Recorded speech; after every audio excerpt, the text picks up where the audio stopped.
outraged by some aspects of psychiatry. And of course, there's the matter of the side effects of drugs that are being used in psychiatry. And so people will inevitably come back again to the matter of complementary medicine and say, well, what can you do for these intrusions? Some call them, frankly, attacks on consciousness. We're talking now about nightmares, night terrors. A nightmare is when you have a serious problem where there is some entity attacking you, and it might persist for many years. And the nightmare is a matter that needs to be looked at carefully, whereas the night terror is not nearly so important. The night terror occurs where there is usually a young or immature person involved, and the person awakens shouting, screaming, and the next day has no record of it at all. And the difference between the two becomes obvious. The night terror can be part of ordinary unfoldment, the opening up of some new sensory equipment in the integrating astral body of the adolescent in particular, and other matters pertaining to the fashioning of the astral body and the upsets which that means might cause the night terrors. We're concerned here tonight with astral attacks. They may take the form of intrusions of thought.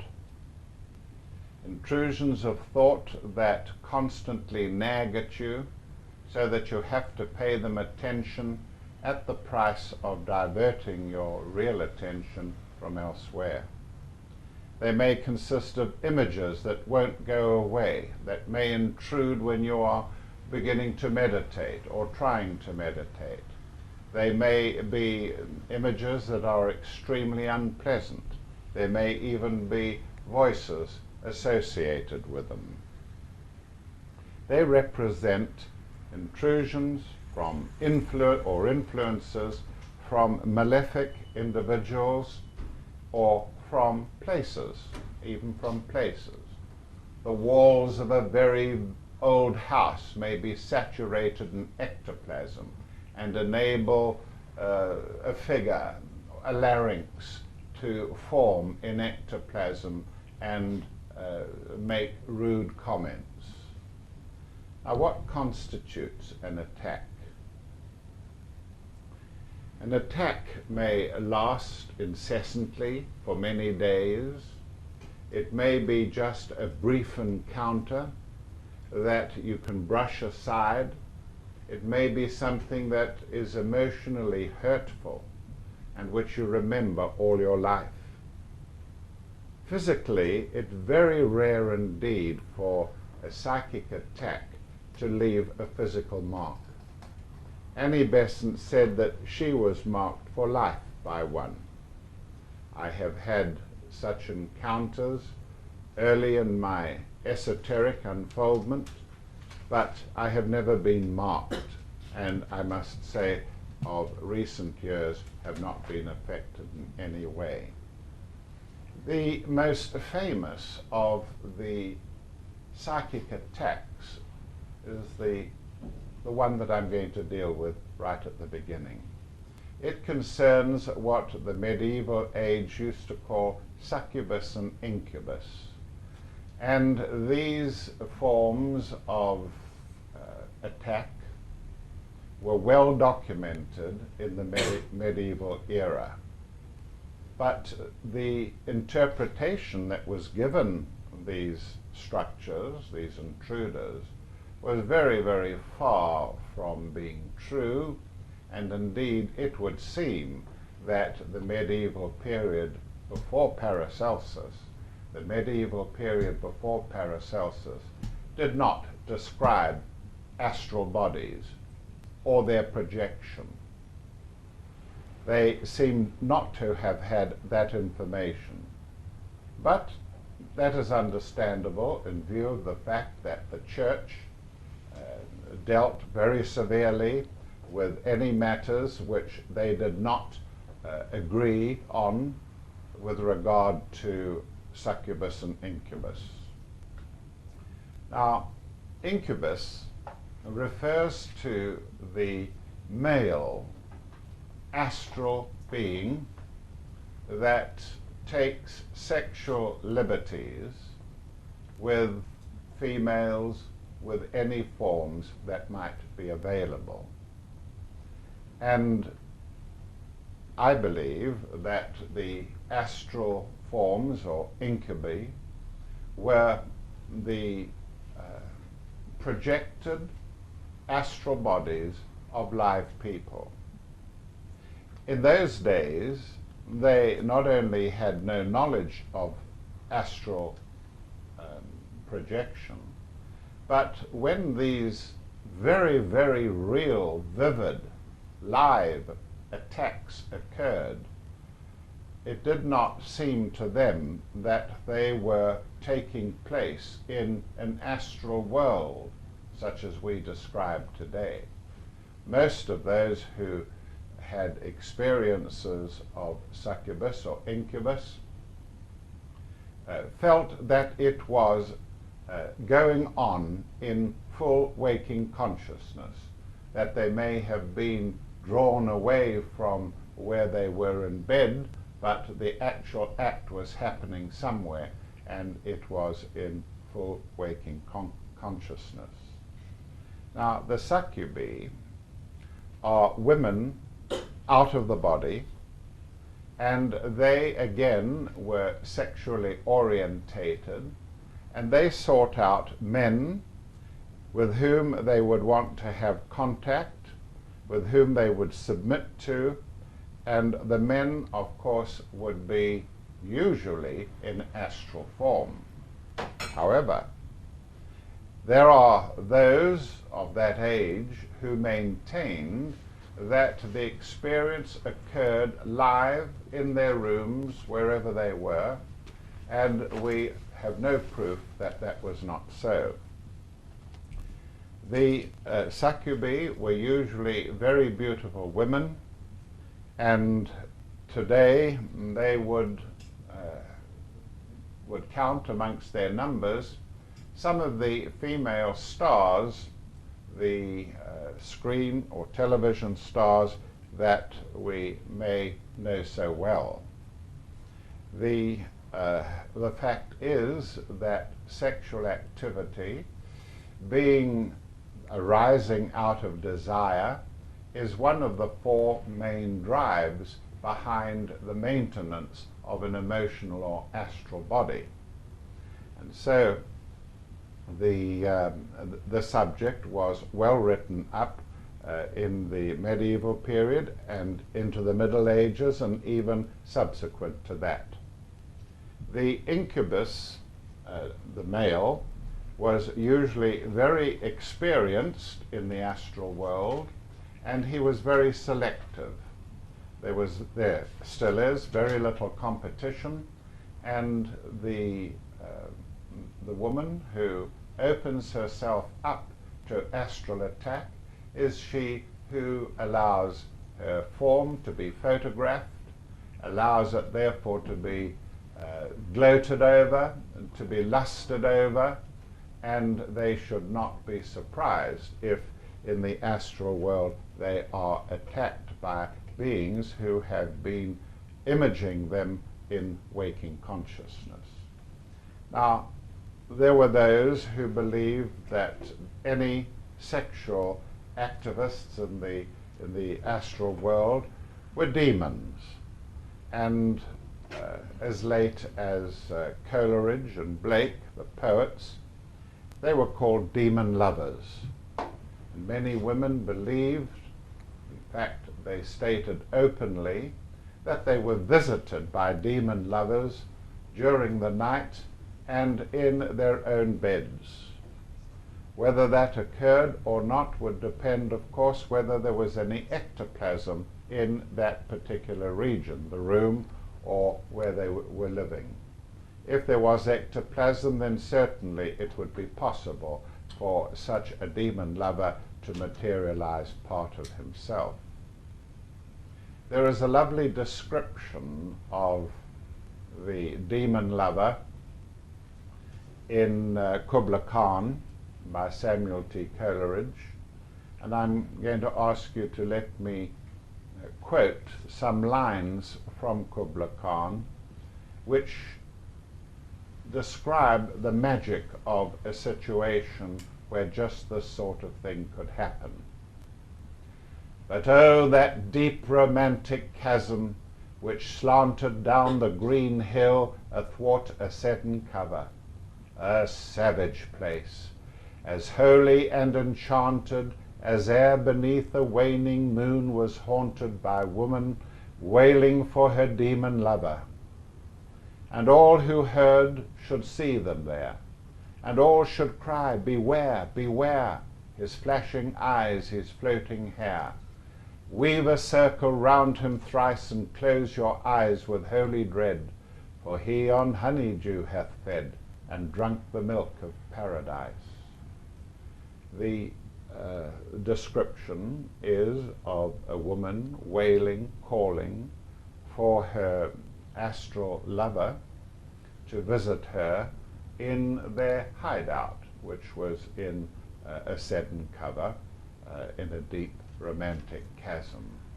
You can feel the whole magic of the situation there as it was presented by Coleridge.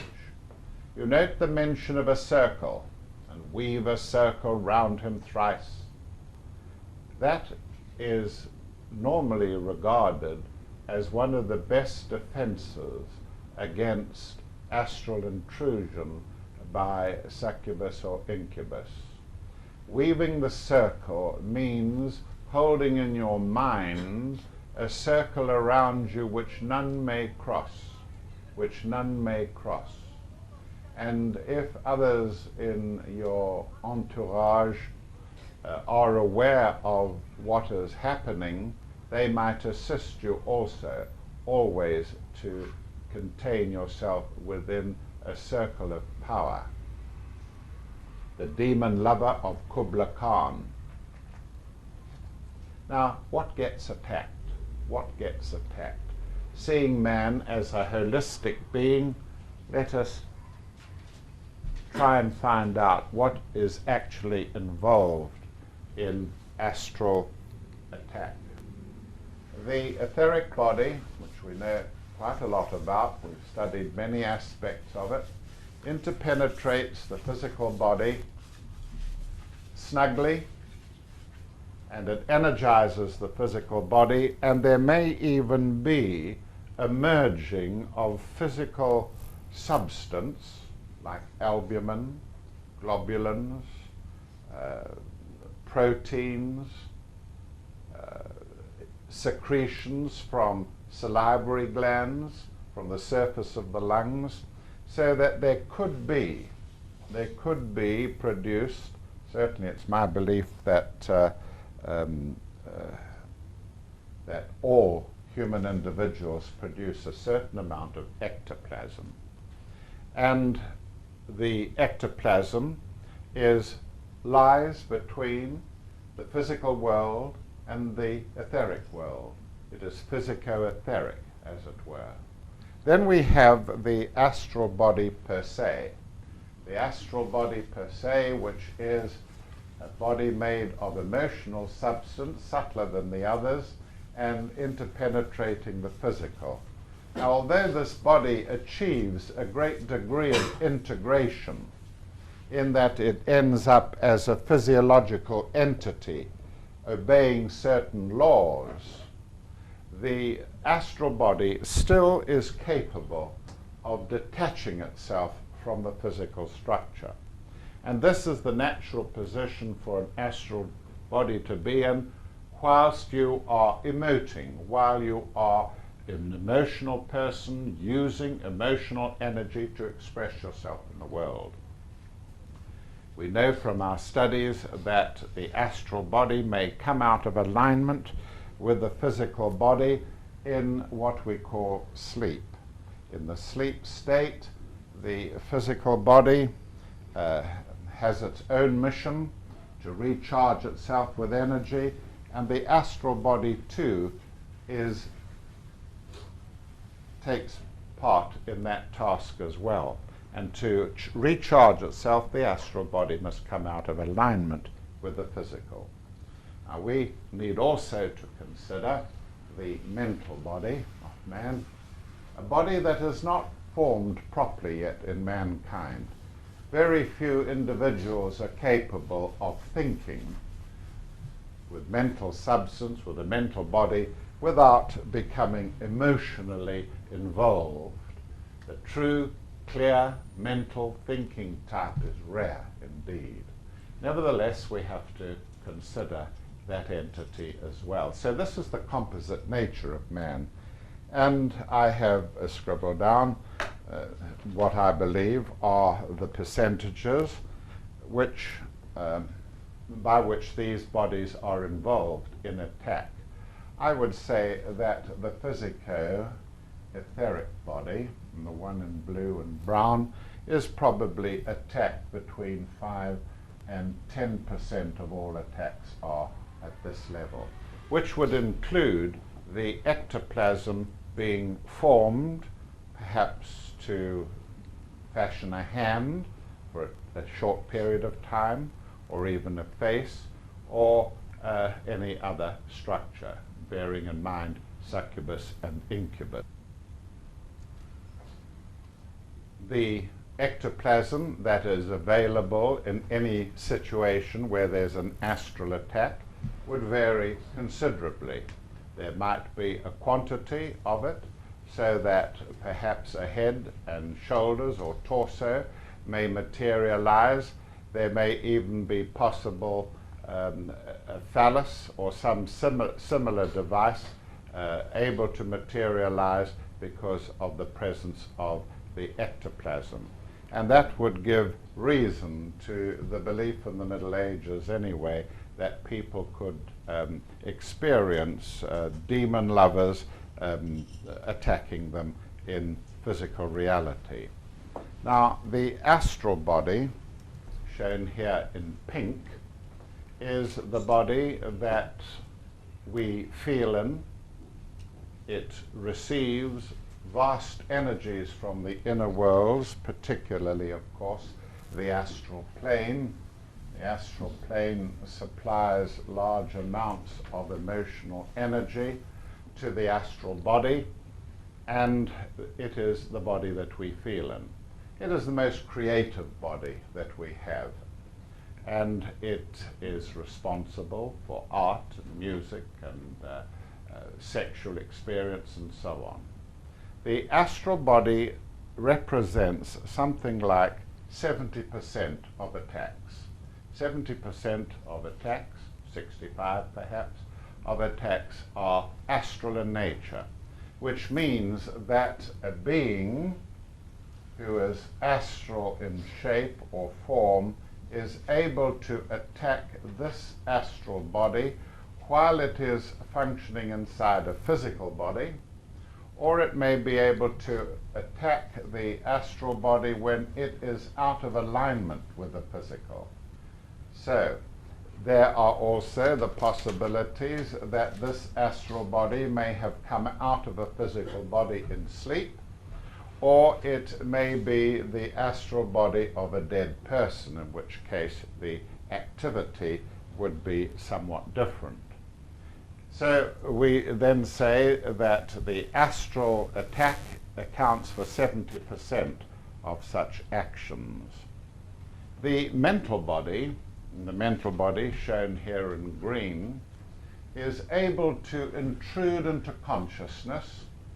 It may alert or upset the thoughts of an individual, and this again would be coming from the mental body of somebody in the situations that I've described with regard to the astral. and the percentage there is about 5 to 10%. Then there is the matter of the personality itself. The personality itself. The personality of man is a composite of his physical body, of his astral body, and of his mental body. And it has a ray of its own, as you know, and it can sometimes be so integrated that it is capable of attacking at a distance through its sheer force of will, through its strength of emotion, and through its magnetic physical vigor, and can affect people at a distance. And that percentage is about 10%, varying somewhat. So now we have an idea of the nature of the attacks and what is attacked.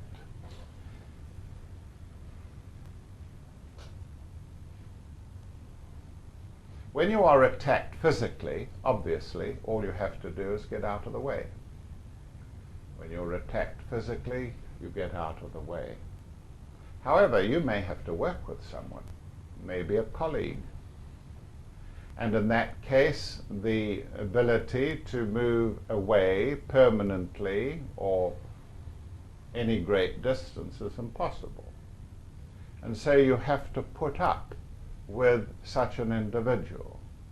You have to receive the mental images that are projected into you.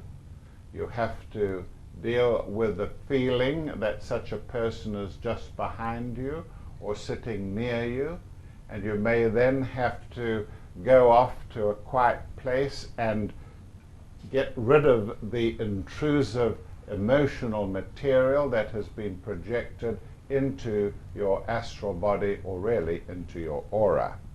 But these physical attacks are usually by individuals who know what they're doing. They're very powerful indeed, and they may, you see it often in a courtroom, where the accused is looked at by the person who is the victim, and you can feel, you can sense the enormous interchange of energy between the two, or the mother of the victim might do it, or the father of the victim, and you can sense these.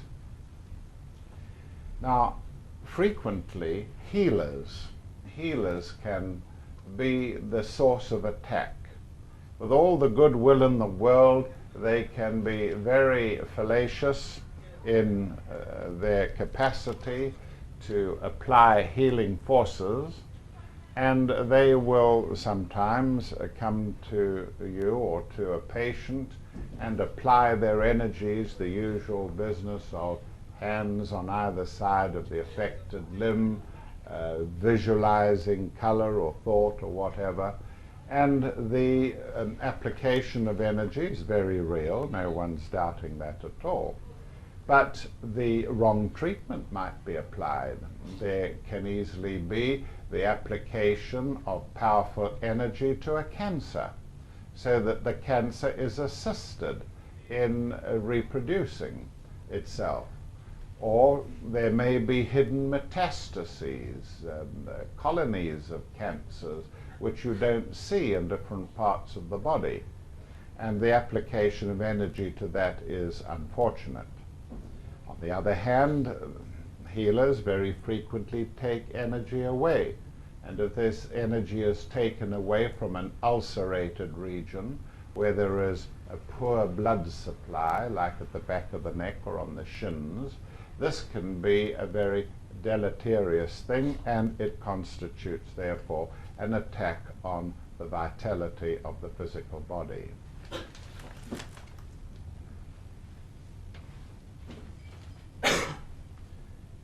However, we shall be dealing with examples of these various kinds of attack in their proper place. But I must say here and now that the usual culprit of the one that is most responsible for your own difficulties, for the sensation of being attacked and so on, is of your own making, is of your own making. The more negative the person, the more dissatisfied the person, the more unrecognized, unresponded to, insecure, lacking sexual expression, such individuals create their own inner climate. And part of their inner climate, which is being created in order to satisfy them because their external climate or environment is not giving them the appropriate experience, that environment becomes menacing. It can become menacing. If the person is negative, then that person will very likely produce a degree of emotional matter, astral matter, which must express itself somewhere, and it'll express itself in the negative thoughts of that individual. The result is that there is a build-up. There is a build-up of materials hemorrhaging from the astral body. There's a build-up of materials, and these materials will take the shape of the fears of the individual. They'll take the shape of the fears of that individual. Whether these fears are very real or not is beside the question. Eventually, there will be an agglomeration of these hemorrhagic structures, which has its cord attached to the astral body of the individual, very frequently between the shoulder blades, and this material constitutes a form but not a life. It's not a living thing as we know it. However, it can be extremely powerful, and no sooner does the fearful one conjure up an image of what they are terrified of than this material gives it some.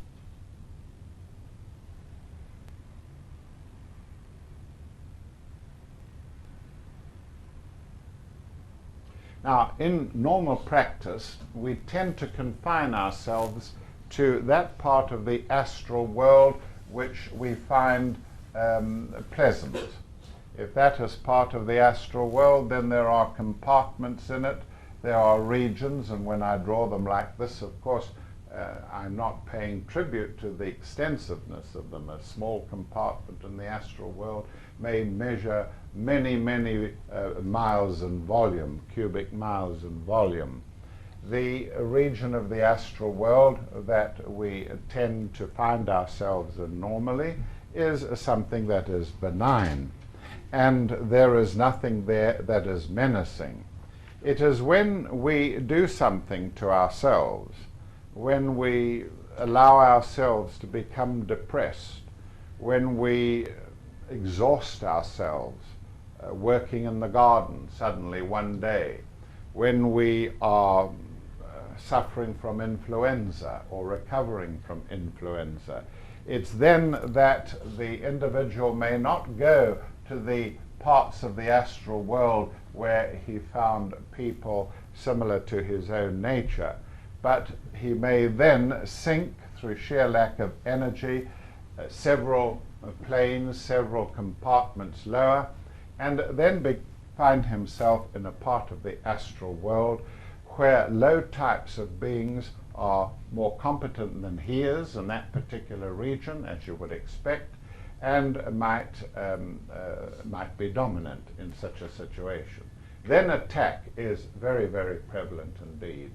If you are a fish out of water, if you've ever kept chickens, you'd know what happens when one chicken is placed into another pen where it shouldn't be, and immediately it is acted upon by the others. That's the kind of condition that exists there. Now I want you to pay very special attention to what I have to say. The astral body of man, which I'm particularly dealing with here tonight, the astral body of man is a body that is comprised of two evolutions. there is the actual substance of the body, which is part of an evolution of elementals. Elementals of the Deva kingdom are using the astral body, as a field of expression, enabling them to sink further and further into substance, further and further into concretion. The astral body enables them to sink lower and lower into physical manifestation, gross manifestation. And therefore, to them, any upset in the astral body, any fear, any negativity, attracts more and more of them, especially when alcohol is used and especially when there is smoking. But as well, there are other conditions which I've already mentioned. And so the type of elemental that goes to make up the astral body has a great dependency on the attitude or consciousness of that astral body. Now, the saving grace of this situation is, of course, that there is the desire, aspirations of the person who is human and using the astral body. And these aspirations, what we call unfoldment of the spiritual nature of the individual, his highest hopes and wishes, his sweetest actions for humanity, all these high emotional energies draw the astral body into higher and higher planes, and only the highest elementals are then able to use that astral body.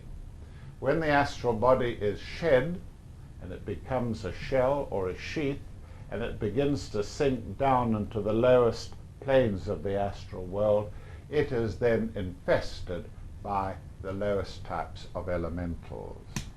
It's always worth remembering this matter when you bear in mind the elemental evolutions,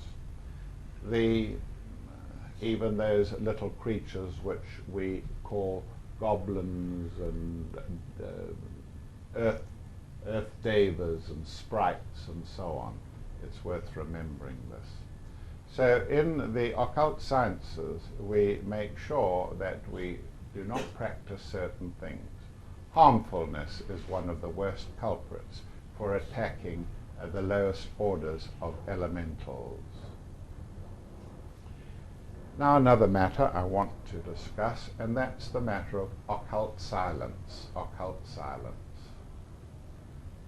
Occult silence is not always understood, and indeed it is a very broad subject, and I can only treat with part of it here where it pertains. The necessity to keep silent is fundamental in the disciplines that you put together when you tread the path. It may seem all right to talk about occult and esoteric matters in a chit-chat fashion, or to talk about them in front of your husband, where what harm could come of that? He's probably not listening anyway. But you must remember that as you tread the path, many of the things that you experience on the path are identical to the outside viewer, are identical to the stages which schizophrenics go through. Those individuals who develop paranoia, who are psychotic, who begin to hear voices, who begin to drop out, who don't want to pursue ambitions. And at that time, you would be saying to yourself, well, I'm following Madame Blavatsky's advice. Kill out ambition. And you're doing it for a completely different reason. It may be all right. On the other hand, it may be that circumstances change in the home, as they frequently do. There is a separation, then a divorce, then a row about this and that. And such individuals who have been foolish in talking about what is happening to them might then be cited in court as having said so-and-so, or written so-and-so down in a diary which she was indiscreet enough to leave lying around. And these matters can be cited in court, and it has been known that certain individuals have been committed on such a basis. So remember, occult silence is important. When you are given something, you carry the responsibility for it. You bear the responsibility for what you have been told, and you have to decide whether you're going to cast your pearls before swine or not, who you're going to give that precious information to. So that's another aspect of occult silence. How does it relate to astral attack? There are beings that are said to protect the temples of the mysteries, the temples of the mysteries. There were beings that were said to be related to the Pharaoh's tomb in Egypt when Lord Carnarvon broke into it, and a few weeks later was bitten by stung by a mosquito or some creature like that, and died. And there was a whole trail of individuals involved in the opening of that particular tomb, and the believed to be the entities, low order naturally, entities who were there to guard that tomb, who probably had lived off the cadavers of the gods of that tomb who had been buried with the Pharaoh. The astral world. I could easily have extracted material from Dion Fortune's book on psychic self-defense, but I decided that I would use material, cases that I myself am aware of or involved in order to explain them or describe them more accurately. When I was a young man, just back from the war, about 24, 25, I used to have some pretty dreadful astral experiences. It was a terrible time for the astral world then. There were Belsen victims, the victims of the concentration camps. There were the young Nazis and fascists from Italy still fighting the American GIs and the Tommies as if the war had never ended. And that's worth remembering, that most people who die, especially when violently, do not know that they are dead and may roam around in the astral world for many years without having this knowledge. After I became involved in the esoteric and came under the tuition of the Master Robert Browning, I began to gain some sense and strength in the astral world. I learnt the value of will, the power of the will. And this, being a young person, tickled me immensely, just how you could use the will in the astral world and virtually command any situation. On this particular occasion, I was aware that Nazis living in the astral world were gathering at a sort of Nuremberg rally in the astral world, and there were the usual Nazi officials and the SS and so on marshalling it all together, and into the middle of this large field there strode a Gauleiter, one of the Nazi top officials, and he began to talk to the people, and whether it was in German or whether it was in English, all I know is that I received it in English. Certainly most of those present were German. We'll talk about that later if you like. about the common fundamental derivation of all language from a common fundamental structure.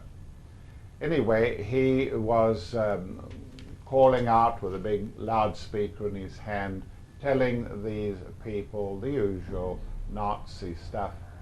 I strode onto this field and came right up to him and shouted "rubbish" to his face. And immediately he wanted to attack me, and guards came rushing forward from the holding the crowds back, and I said it again, and I turned to the people who were assembled and shouted, "He's talking rubbish as usual." And then when he came up to me, I fixed my gaze on him. I knew I was in the astral world. I knew this was all Nazi nonsense, and I knew that in the astral world no one had power like those who have the power to use their will.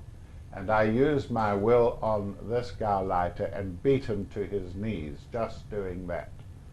And there was a commotion amongst the people. They hesitated, and for me that experience was over.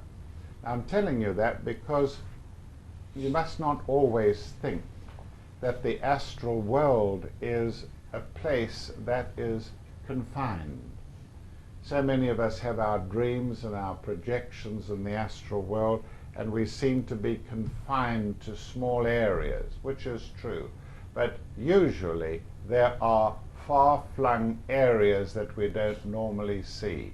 We only see these regions when we are conscious in the astral world. And that is why consciousness is the best defense in the astral world against attack. Obtaining astral consciousness, knowing that you are alive, that you have a physical body in bed, that you can call upon it for energies, for will, and so on. And in that way, you become a person who's important there. Your will, your various attributes can be brought into play for the benefit of humanity there.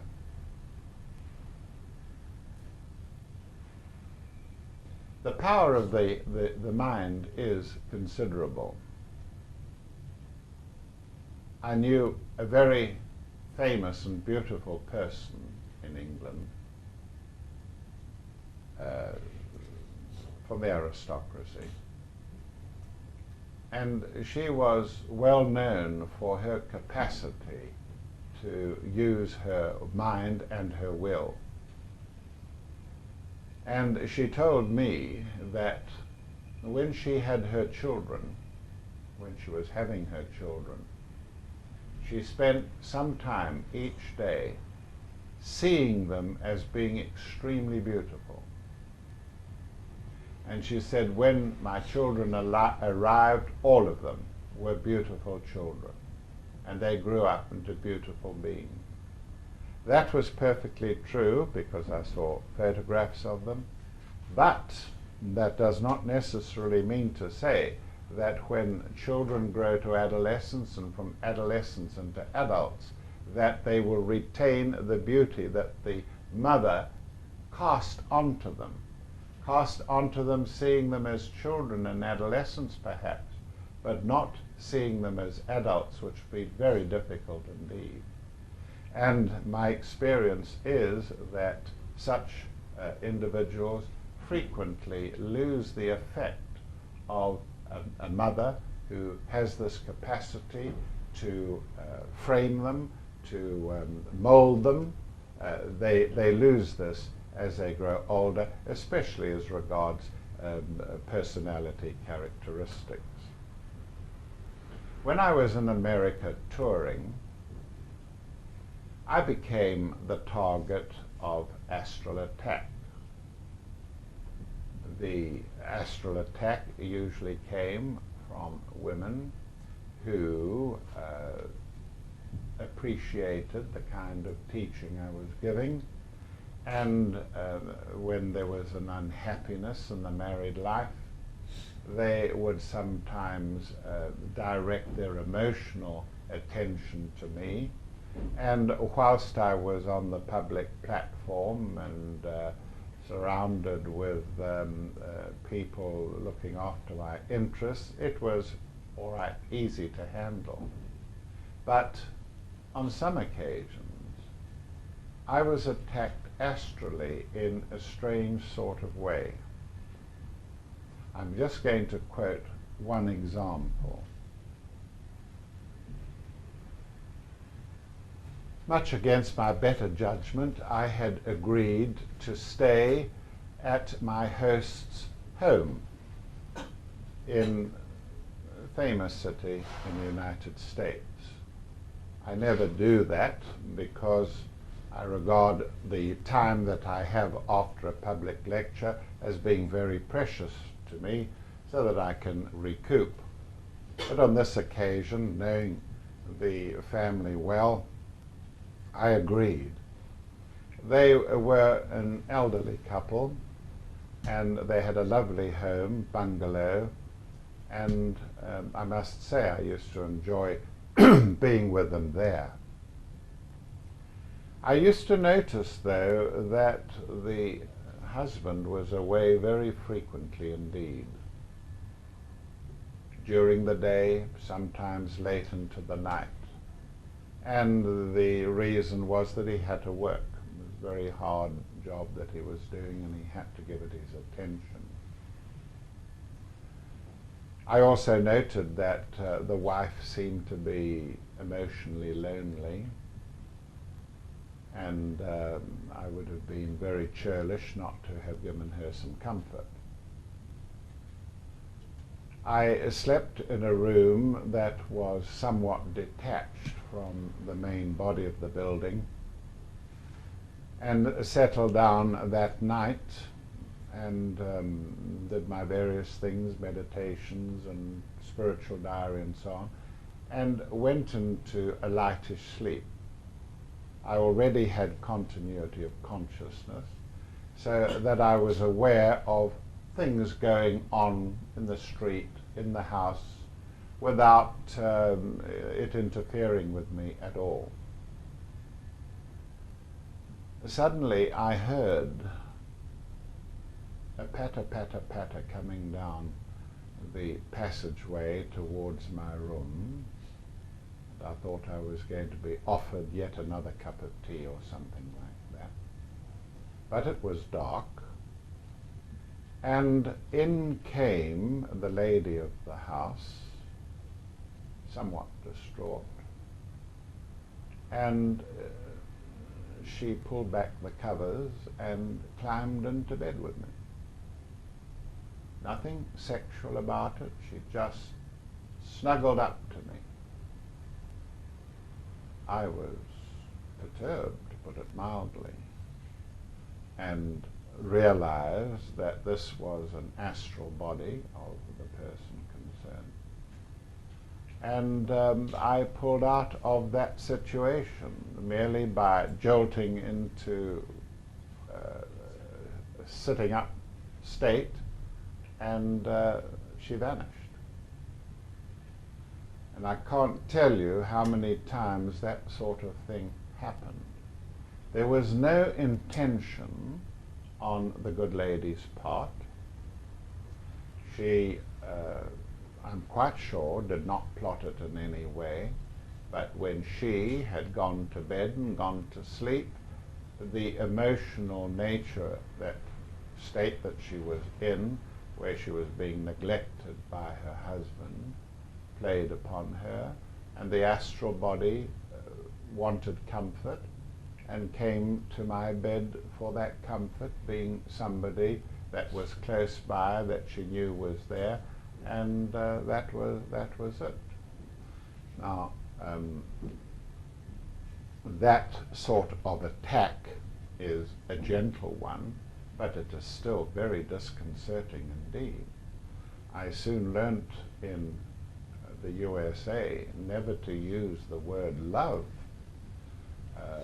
in a simple way.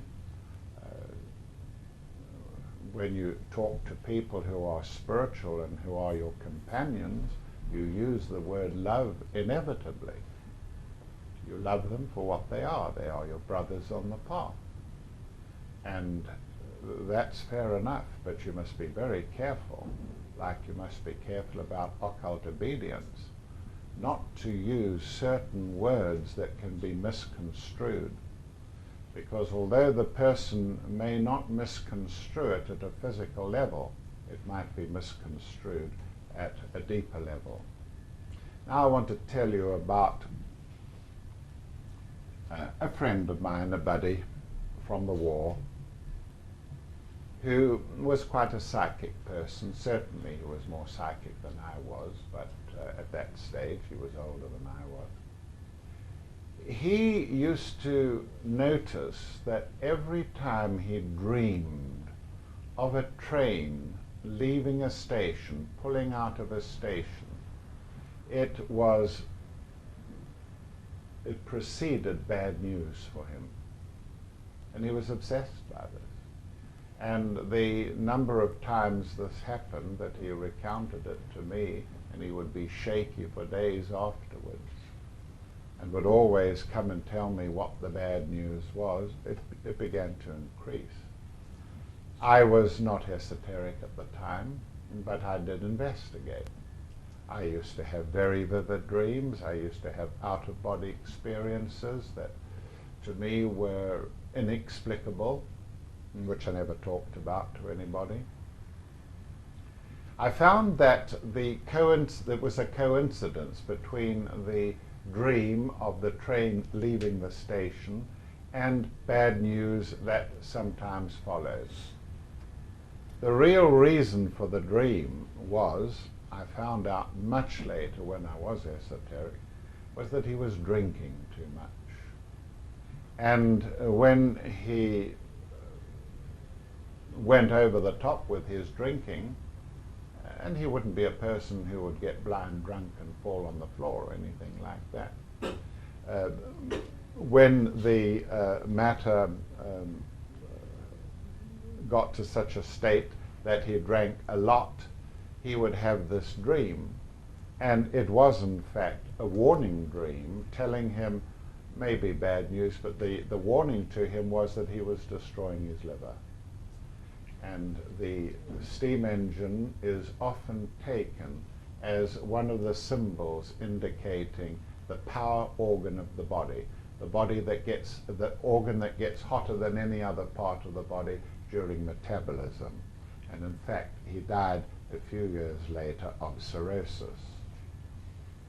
So sometimes these psychic matters can be helpful to you, but it is very rare for a person to stumble on a truth like that for himself.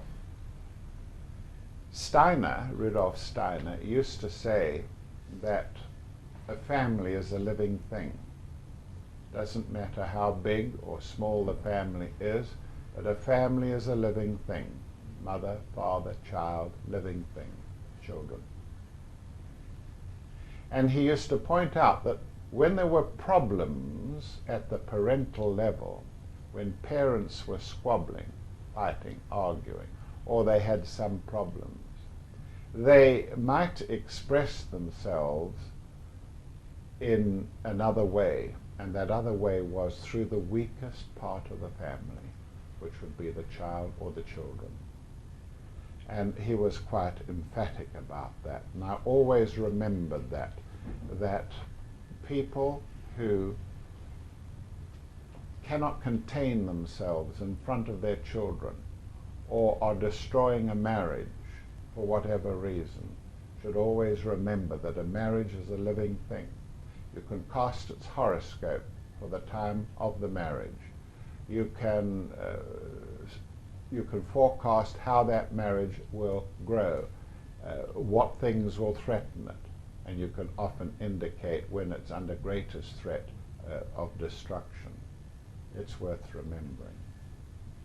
Children, of course, are very wonderful beings. They are protected by a mother's aura. They are protected by a mother's aura. The aura of a parent, of course, is globular, and let us say this is the mother's aura. And similarly, of course, there is the aura of the father, and the two auras are blended not only in coitus, but they are blended in the child that they produce. And the child is a composite of their auras, of their astral body as it gives out its effluence, and of the other vehicles as well. The child exists in an emotional cocoon.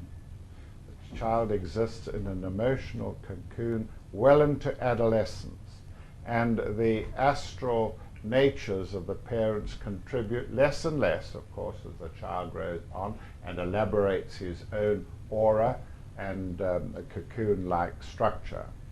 The danger comes when the protection of the parent, especially the mother, who is after all constantly or should be constantly with the child, the danger comes when the aura of the mother still continues to enter the aura of the child.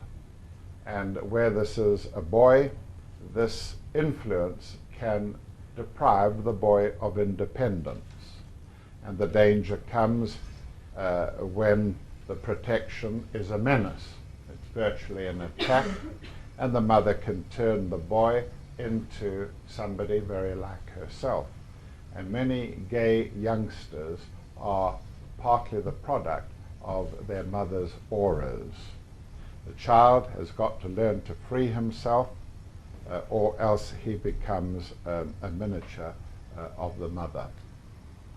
And so the astral attacks can go on from at that level.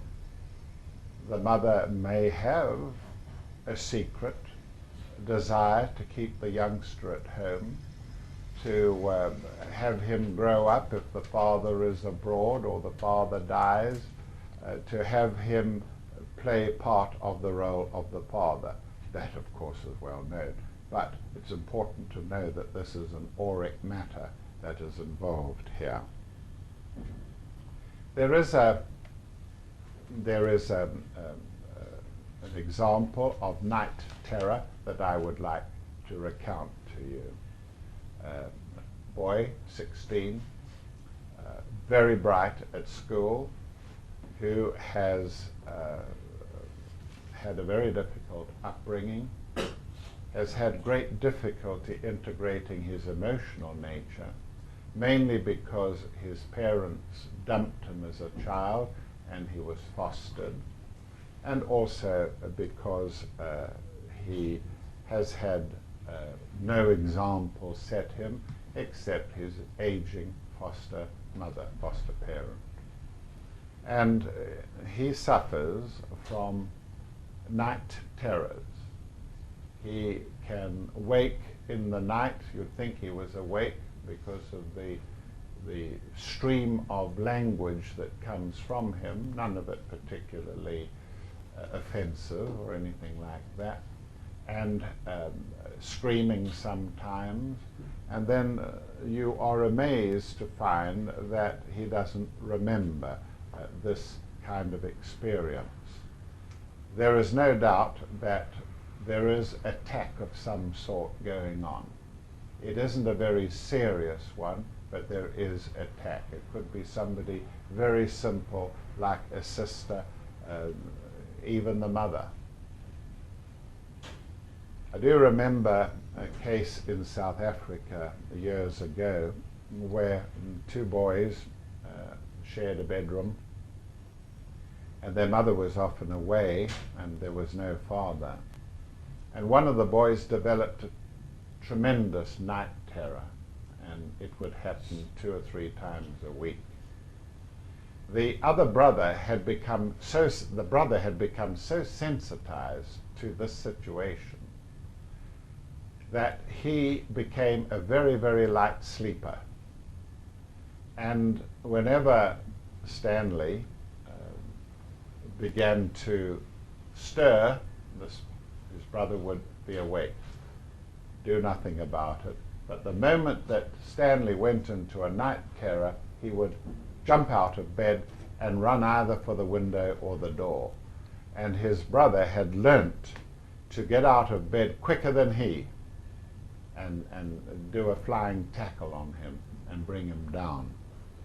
When I went into the matter, I found that the mother frequently went to race courses, nothing wrong with that, but she mixed with a very low order of racing types, where no doubt she got tips. And this, her being surrounded with seedy characters, continued on, and at home the mother would go to sleep, of course, and be surrounded with such individuals again, and Stanley would see these individuals and be terrified and react in that way. Can we take a break now? We'll have a break now, ladies and gentlemen. I'll continue a short while and then we'll have questions. I want to give you the methods of dealing with a psychic attack in a moment.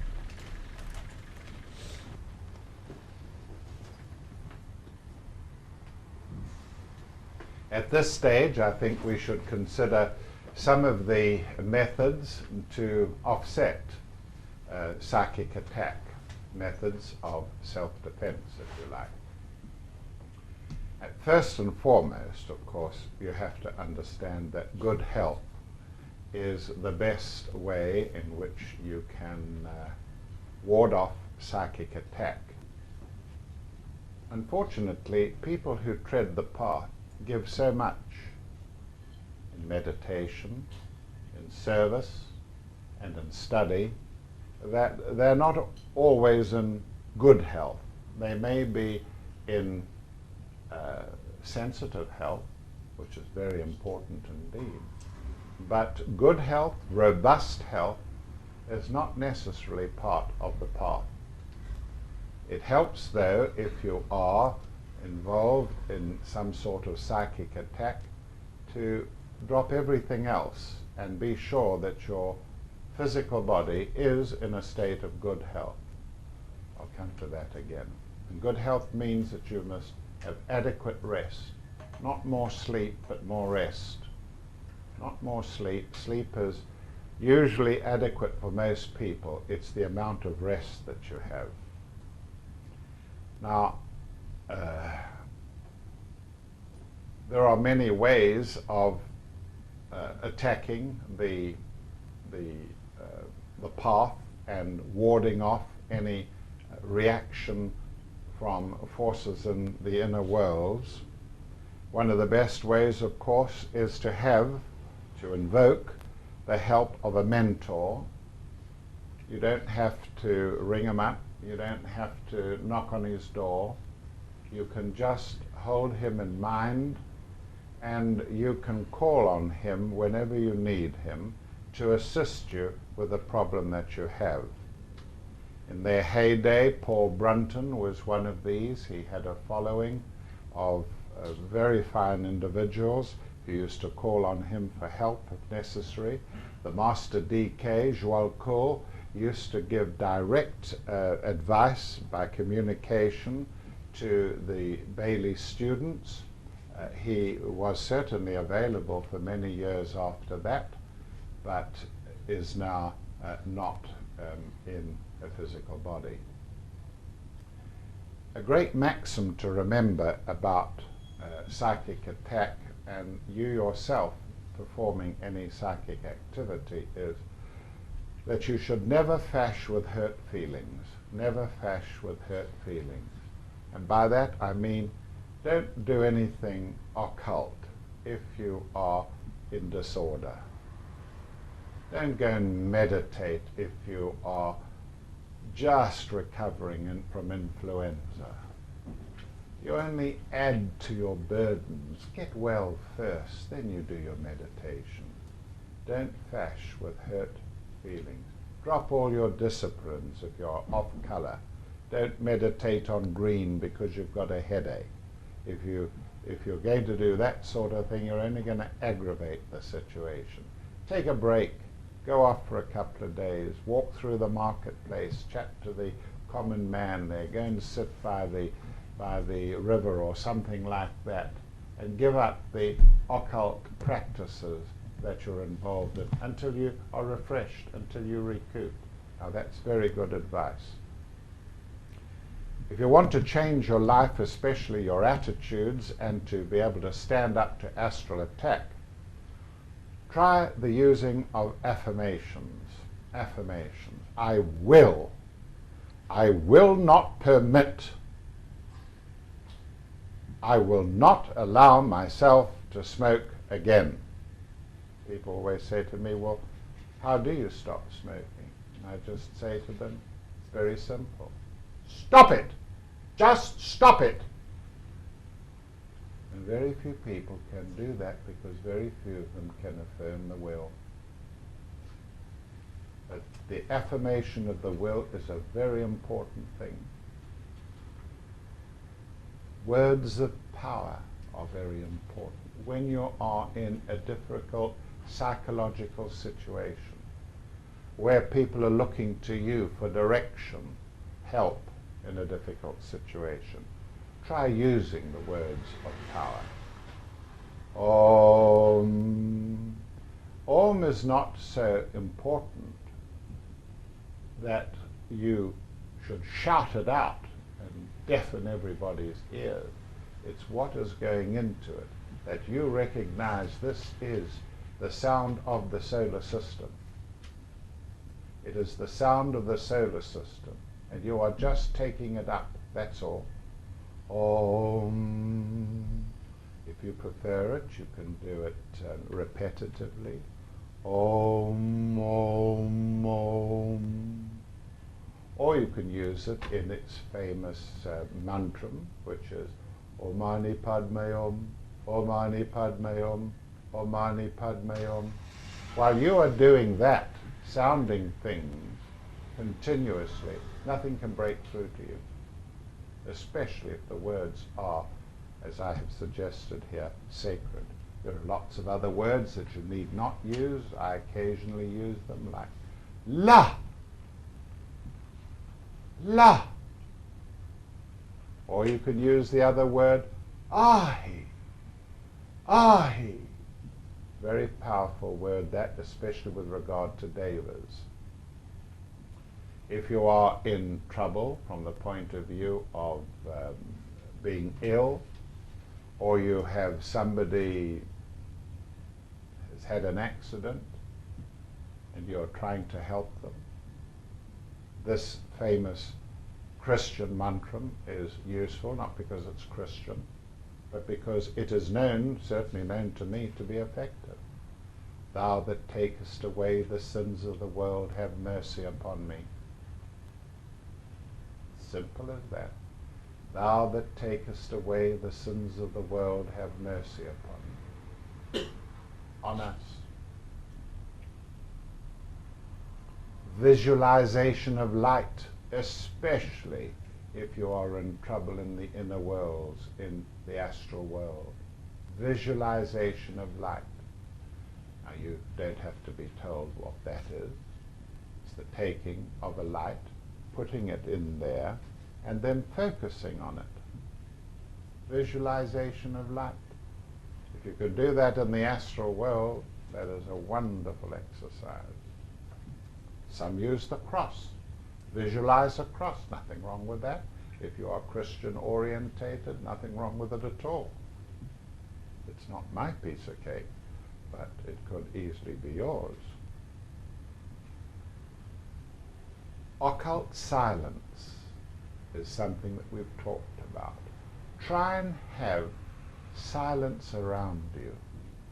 When you're well, not when you're under attack, when you're well, have silence around you. Don't say, well, I can't because there's a baby crying down the street. I've got Pluto and Cancer in the mid-heaven. I'm surrounded with crying babies when I go out in public. Find silence, find it, create it with your own mind.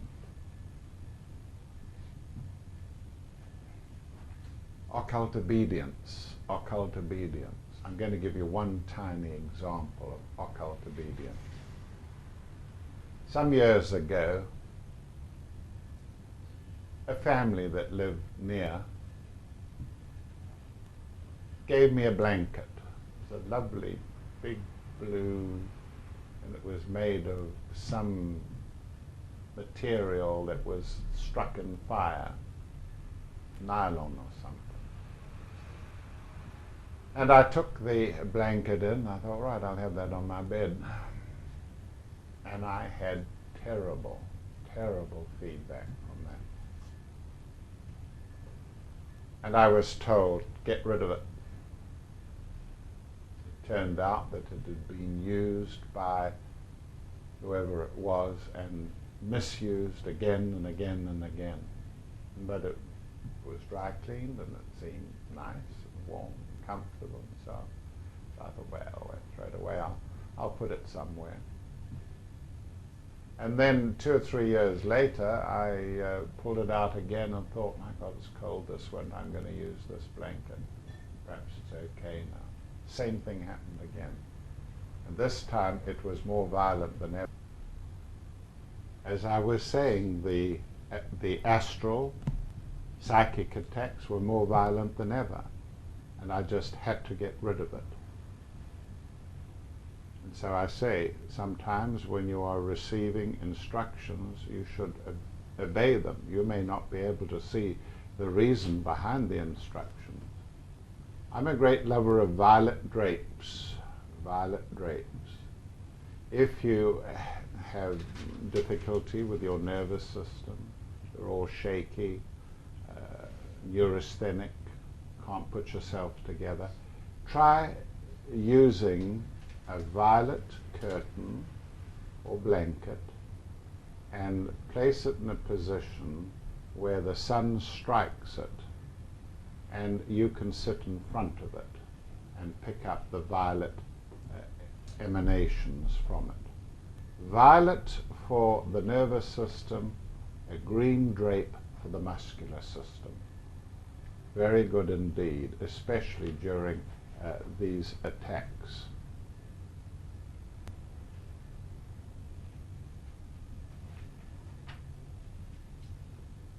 My experience is that in extreme crisis in a group, most people in trouble invoke God or Jesus, especially the Americans.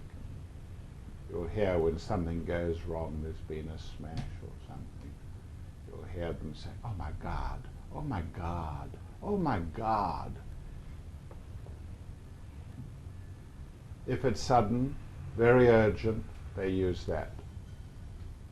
When there is something sustained or awesome or threatening, they usually cry for Jesus.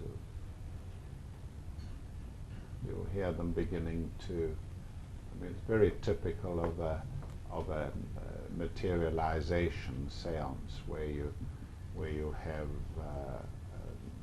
perhaps a whole room full of people waiting and waiting, and then suddenly there's a curtain begins to flap and a white face comes out or a hand or something like that and disappears again, or there's a few words spoken, and people begin to touch each other's hands, and if something doesn't calm them straight away, you'll hear them come out with some sort of hymn involving the word Jesus or calling on him or something like that. Now, both words, but especially the word Jesus, which is not quite so universal, is useful because it's Christian or because it's Muslim or because it's Tibetan. Don't let that put you off. Use the word. A very, very powerful symbol, of course, is this one. How long would it take you to draw that? A few more seconds than that, I think. I can draw it like that because it's there, right there. I can call that up. I can project it from me. I can project it in gold or silver or purple or red or yellow because it's there, right in, it's part of my equipment. The symbol of hierarchy. The symbol of hierarchy, the hierarchy of masters.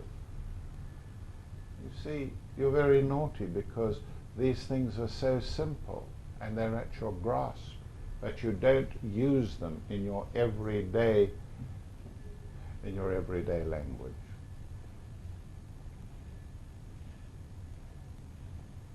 Can you project it? Where would you project it? Why would you project it? Project it on a rescue mission.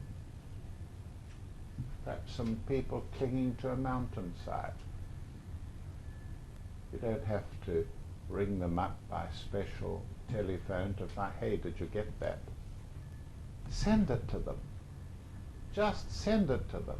And by sending it to them, that image, that symbol of hierarchy will draw energy from the masters to help them clinging on that cliff face.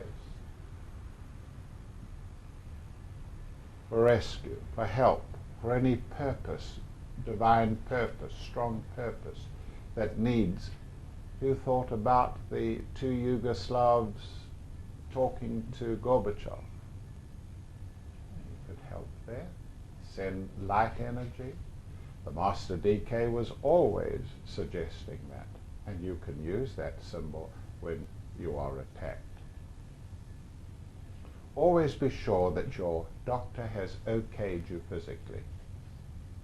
Don't be stupid, don't be foolish and think that you can manage everything to do with your physical body. If you let the doctor deal with your physical body and get on with the attention required by these inner vehicles, that's the best that you can do.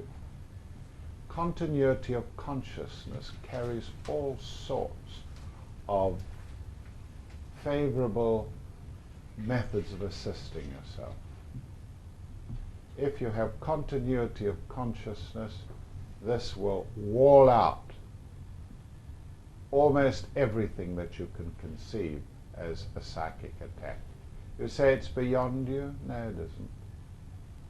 I haven't had an immaculate conception.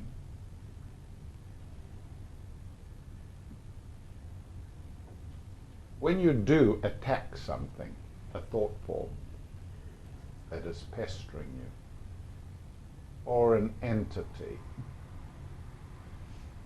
or whatever that is wicked,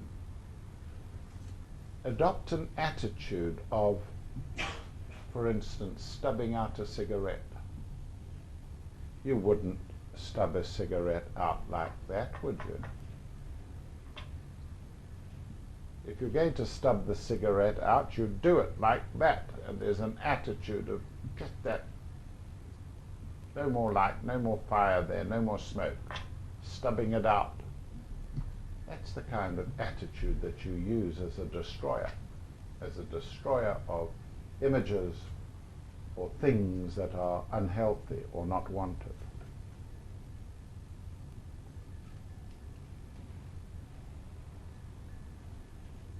Always, I'm saying it again, always affirm your decisions when you make them until they materialize. Affirm them until they materialize. I have seen things happen in the last 10 years of my life, and Joe could confirm, things that are absolutely impossible, but with a bit of will and affirmation, they have happened.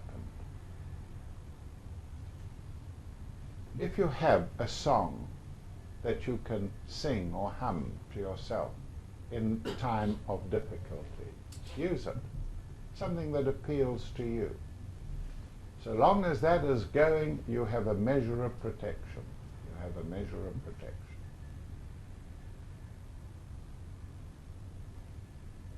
Try and line your mind up with others. The Bailey movement produced a method called triangles. in which you register yourself with 2 other individuals, doesn't matter where they are in the world, and you line yourself up with them. When you're on difficulties, you can line yourself up with them or with your group. Just visualize people in the group, line yourself up with them. That's another very, very good method. You see, you know all these things. Apropos the stubbing out of the cigarette, I remember somebody a few years ago who was a very good zone therapist, and she would go over the soles of the feet and she would look for regions which needed attention, toxins that she wanted to get rid of, or suggesting toxins. And as she manipulated these different nodules and so on, she would become so involved that she would belch. She belch while she was getting rid of like that. Now you may think that that is coarse, but you'll see a lot of coarse things in medicine if you're really involved in it. And there's nothing wrong with that. It's the attitude of mind, that you are getting rid from your aura of this material which is contained in nodules or whatever in the soles of the feet. The fairy ring, that's what I gave you a little while ago. Weave a circle round him thrice and close your eyes with holy dread. Weave a circle. The ancients loved circles. Why? Because they could draw them. With a string, and they could draw a circle, and the more times you go round, the more emphatic that circle becomes. You don't have to draw it in each time, but as long as you go round with it, you're emphasizing it, and it's very powerful indeed. The ancients would have fairy circles that they could stand and protect themselves. All these things have some benefit. But the one that I would use and learn to use would be the bellows breath. The bellows breath. Most wonderful breath. Powerful, yes, but even the weakest individual can produce 1 bellows breath, maybe 2. And I've seen very, very powerful individuals, not powerfully framed, who are capable of doing 50, 100 bellows breath continuously, non-stop. Don't worry too much about the dangers involved. I've been crying to people in my ashram to write things. Give me stuff that you've written, original, to do with the esoteric. I never get anything. But I sounded a note a few days ago that I would like some of their own accounts of traumatic experiences, psychic attack, and it came showering in. Everybody who could possibly get involved produced a psychic experience of attack. I don't understand mankind sometimes. Then there was the film The Exorcist. The capacity of an astral entity, so the film implied, to displace the astral body of an adolescent girl and possess the physical body himself. Film, of course, shocked the public. And there's the general belief that if there is some sort of possession occurs, that you've got to have a trained exorcist to do it. Not true. Not true. The exorcist, of course, is using ceremonial. He's using ceremonial, which is laid down like that circle. That's a ceremonial. And in exorcism, the church gets stuck in on it, and they produce a bit of ceremonial and a few words and so on, and that's supposed to displace the intruder. Anyone with a strong, integrated set of inner vehicles can restore the possessed to sanity. They can do it by persistent care. Have the person around you if necessary. I know that can seem very impossible, but have the person around, and just being in your company, even if it's only for half an hour a day, can do wonders, wonders. I have seen incredible things happen when spiritual people get together. Nobody machinating, nobody plotting it. Just when they get together, they have wonderful dreams and they have visions and they psych each other up and they're floating on air. When you can get spiritual people together with similar thoughts, ideas, it's wonderful. And that should be also in the matter of psychic self-defense. I wonder whether you know that there is a solar angel, that each person possesses a solar angel. And that this solar angel's home is in the heart of the sun, the region behind the solar disk. There is a solar angel in you just as there is an elemental lord within you. And the solar angel is the one that you should always invoke when you are in difficulty. The solar angel is said to stand in times of difficulty, to stand behind you if you're seated there, with a hand between the shoulder blades on what we call the intrascapular chakra, the left hand between the shoulder blades, and the right hand with the index finger extended, pointing to the sun, pointing to heaven, if you like. And that's the natural position that the solar angel is said to take up when he is assisting. Now, he is in fact taking up the position of the right hand. And in the text of Bailey and others, the solar angel sitteth on the right hand of God the Father Almighty. In other words, his higher counterpart is the one who sits on the right hand of God the Father Almighty. A circle of thought is always very useful, especially if it can assume a mantra. I'm going to give you an example of one. Something that starts off and ends at the same place and goes on again and again and again. And in a moment or period of crisis, it can be used. And it's Christian.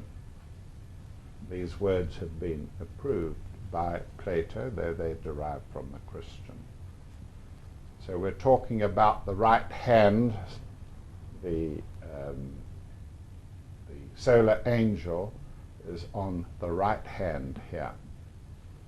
He sitteth on the right hand of God the Father he sitteth on the right hand of God the Father Almighty, maker of heaven and earth, and of Jesus Christ, his only Son, our Lord, born of the Virgin Mary, suffered under Pontius Pilate, was crucified, dead, and buried. The third day he rose again from the dead, and sitteth on the right hand of God the Father Almighty. See what I mean? And you go on and on and on. Anything that runs like that, I don't care if it's a nursery rhyme, as long as the intent is good, as long as the intent is good, and the words flow out so that there's not a single break in them around you, and you're sending them out in all directions, each one of them, if you like, a sacred mantram. And so I say that it is possible to fight off these things. Famous people have been in trouble. Oscar Wilde was always in trouble. And his book, Dorian Gray, the book Dorian Gray by Oscar Wilde, shows how a person may concretize all his vices and the disgusting things in his life by putting them, as he said in the story, putting them on a picture. Dorian Gray was a very fine-looking young man, an army officer, and as he went through life he committed awful things, and these were somehow miraculously conveyed to his picture. And this picture, after many, many years, became a vice-ridden thing, destructive thing. That is an expression of what we were talking about a little earlier, the dweller on the threshold. Right, I'm going to answer questions now, if I can. Who would like to put a question to me?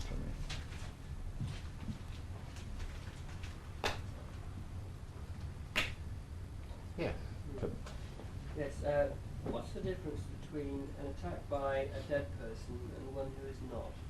You seem to suggest that there was. Yes. The living person, by that we mean a person whose body is, say, in bed, alive, and who is out of the body in an astral vehicle. That's a person with a living body. And a person who is an astral being but has no physical living body available to him. The difference is that the astral being can attack the periphery of the body that you're in, can attack the periphery, can make a strike or a stab or an action like that. But the individual with a living body can penetrate into you, can penetrate his thoughts into you, can penetrate his feelings into you, right into you. And you know that is the astral body of a living person, whereas the astral body of a dead person is just as if he's smacking at you and cannot break into you, because your astral body is a living one with a physical counterpart. His astral body is alive, but only in an astral sense. Question? Yes, Gloria. You mentioned the origins of language Yeah. earlier. I just wondered if you When you're doing a thing like we are, which is a dictionary, it's one of your projects, planetary projects, the astrological dictionary, you get involved in such things as languages. And if you want to get the right Sanskrit word, you've got to look for it, and Hindu word, and so on. And during these investigations in the dictionary, I have found that in the astral world, there seems to be a blending of the actual language or dialect with meaning. And you can just about grasp what a foreign person is saying. Normally you may not understand the foreign language, but in the astral world you can grasp the emotion, if you like, which is universal. You can grasp a bit of the emotion even though the words may seem to be coming to you in French. But when you get to the world of abstract thought, higher manas, and even higher than that, there is a universal language there which is the basis of all languages. And there, in that state, you think you're using English, you think you're using French, but it is a universal language which underlies things. I had a young father the other day come and remark to me, and he said, I'm amazed that my children can learn words without repeating them. They just suddenly come out with words And I say to myself, well now, if I wanted to learn that word, I'd have to repeat it a few times and say it in appropriate sentences and so on in order to learn it. But kids don't do that. You never hear a kid say dada, dada, dada, or if you like, telephone, telephone, telephone, telephone. You never hear them. It eventually comes out of them. And that's what I meant by saying that there is a fundamental language that has nothing to do with dialect. It is something that is part of our spiritual, if you like, it's part of a morphogenic field that exists, that everybody has available to them, but not the apes or the non-individualized animals. They don't have access to it. Question. You made mention of bellows breath. Could you just expand on that? What was that? Bellows breath? Oh, bellows breath. Oh, I'm not in a bellows breath mood tonight. I'm overstimulated and... Marcus, can you do a bellows breath? You want me to? I was going to ask Marcus to come up and give us an example of how he had used the bellows breath himself to ward off an attack. Can you do that? Can you get Joe to do the... All right, the batteries needs changing. Well, let me just explain what it is. A bellows breath is a procedure in which you draw air into your lungs through your nose so rapidly that the ionized part of the air affects the small nerves at the top of the nose that come through the cribriform plate. And as they go by, they're electrical, and they stimulate these nerves. And the effect of that is to light up the chakras on the spine. And the breath is quite simple, but it can have, at first, without practice, it can have physiological effects. In other words, when you start to use the bellows breath, when you do that, you immediately notice a clouding.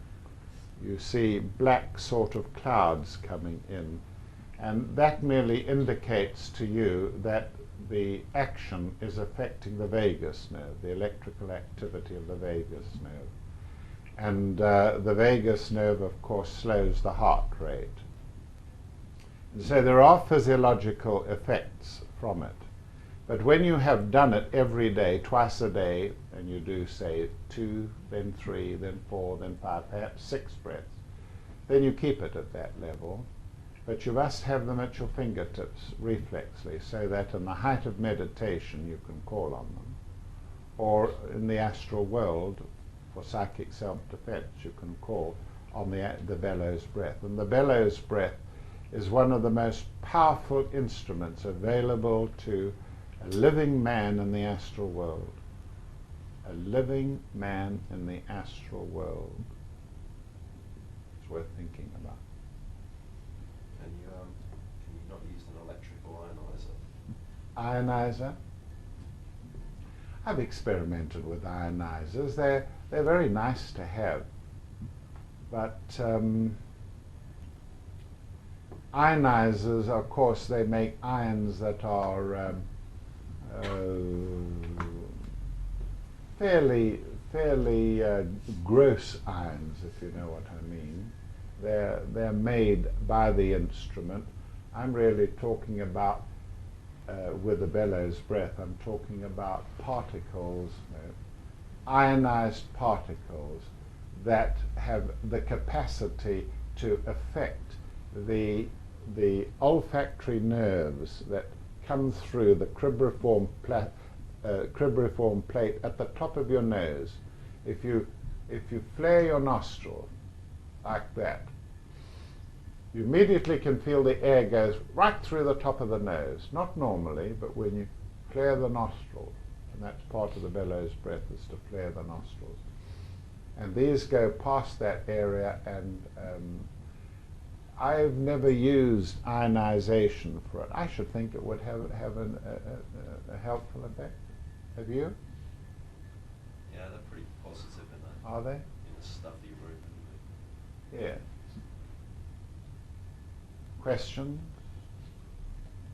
Marcus, would you like to give this? I'll question you if you like. Come out and he's got his camera running. You take my place, Marcus, and I'll question you. Well, don't you want me to? Tell us. Yeah. You had an experience. I guess this was about a year ago. It had been after a time I was particularly exhausted from work and various things. I think I'd had a cold as well. It started off as a normal dream, just very little consciousness other than what you normally have in a dream. It's just basically remembrance. And just as the dream was ending, also I'd been in the dream for some time, this little guy came around the corner and said, "He's coming." And within seconds, this guy came around the corner and from a window launched himself at me. And initially, I was struggling, and then I was conscious. I was suddenly conscious that this was an astral experience. And I woke up at that point, at least I thought I woke up, but I was still in the astral, and I felt this tremendous force was under my chin, sort of pushing me out. So I felt that I was half in my physical body, and I was half out, and I was still struggling, even though that I was aware that I was in my room at home and I'd woken up. So I do bellows breath a lot, and instantly I thought I must do the bellows breath. So, and by the time I'd done 5 of those breaths, I'd regained alignment with the physical body, and I felt that I actually had a fight. And the moment I did that bellows breath, this other guy just didn't stand a chance, and it felt as real as that, the experience.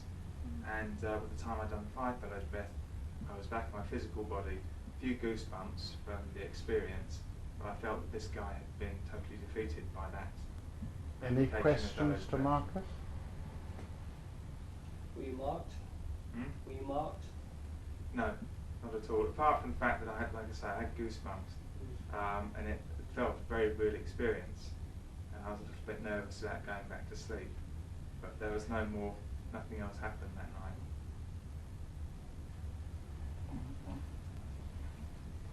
Apropos that last question, I think that Tim put, was he marked? My experience is that there's never any marking, but I do know that the attack like that can raise the blood pressure. Can raise the blood pressure quite high, so that you can feel it pounding in your temples and in the carotid arteries here. That, of course, is not a mark, but it is a physical effect. Yeah. But I've had something similar, but I felt, I've had a terrible fight. I felt terribly tired afterwards, drained. Sad? No, tired, physically tired. Oh, tired, yes. And there are no marks, Yeah. but, I had a physical fight, and I could feel it. Just drained. Yeah.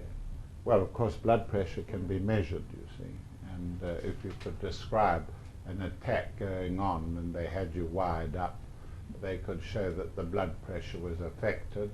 Probably there would be REMs, the eye movements and all. That's what is needed, is to be able to show that the effects of the astral world can reach the physical body. Is that all right now, Marcus? Can we end? All right. May I just make some announcements? As you know, our astrology course has just begun, and we will be continuing with it. Someone will give me the information.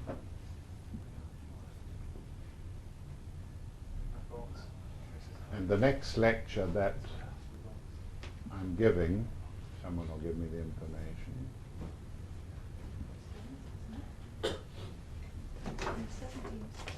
Things going around. Thank you. Anatomy of Ecstasy on the 27th of October.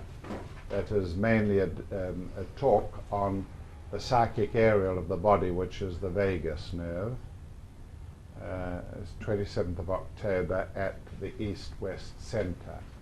The astrology seminars will continue. Number 2 will be on Sunday the 10th of November, and it's 1 p.m. 1 p.m. we meet on the 10th of November, and the 17th of November at Willett Centre, which is Potter Spa Station. All right. Thank you very much. Sure.